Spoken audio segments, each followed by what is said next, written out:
2026 সালের career survival, চাকরি, ব্যবসা নাকি বিদেশ, বর্তমানে সবচেয়ে বড় এই দ্বিধা নিয়ে আমাদের আজকের বিশ্লেষণ।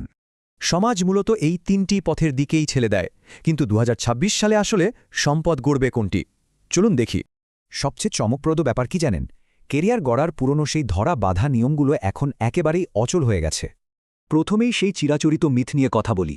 অনেকেই ভাবেন সরকারি চাকরি মানেই আজীবন সোনার ডিম পাড়া হাঁস, অথচ পুরনো আমলে টেবিলের তলার ঘুষ আর আধুনিক ডিজিটাল স্বচ্ছতার মাঝে এখন চলছে এক বিরাট সংঘাত। কারণ স্মার্ট এআই এখন মুহূর্তেই ফাইল অনুমোদন করছে, ফলে সনাতন ডেস্ক ক্লার্কদের ক্ষমতা বা সুযোগ দ্রুতই ফুরিয়ে আসছে। ব্লকচেইন প্রতিটি পয়সার হিসাব রাখছে, তাই ডিজিটাল অ্যালগোরিদম খুব দ্রুতই সেকেলে কর্মীদের সিস্টেম থেকে চিরতরে ছিটকে ফেলবে। চলুন এবার ব্যবসার দিকে তাকাই। সাধারণ দোকানপাট থেকে এটি এখন এক জটিল গতির ডিজিটাল যুদ্ধক্ষেত্র। আজকের উদ্যোক্তাদের অ্যালগরিদম এবং কাস্টমার ডেটা বুঝতেই হবে, নয়তো প্রযুক্তির সচেতন প্রতিযোগীদের কাছে নিশ্চিত হার মানতে হবে।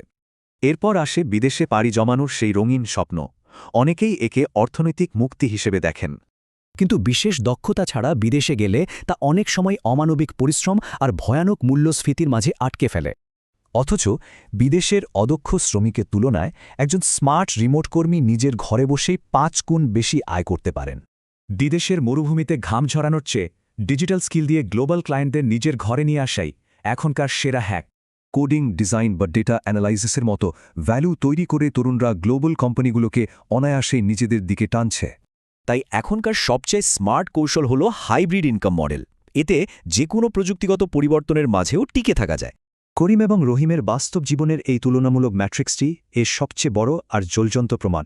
করিম দালাল ধরে টাকা ও শাস্ত্র বিসর্জন দিয়েছে, অন্যদিকে রহিম মেধা খাটিয়ে অত্যন্ত লাভজনক এক ভবিষ্যৎ নিশ্চিত করেছে। সোজা কথায়, আধুনিক প্রযুক্তির সাথে মানিয়ে না নিলে এই নির্মম অর্থনীতিতে বিলুপ্তপ্রায় ডাইনোসরে পরিণত হওয়াটা নিশ্চিত। তাহলে শেষ প্রশ্নটি থেকেই যায়, আমাদের সনাতন ডিগ্রিগুলো কি শুধুই কিছু মূল্যহীন কাগজের পেছনে ছোটানো শেখা?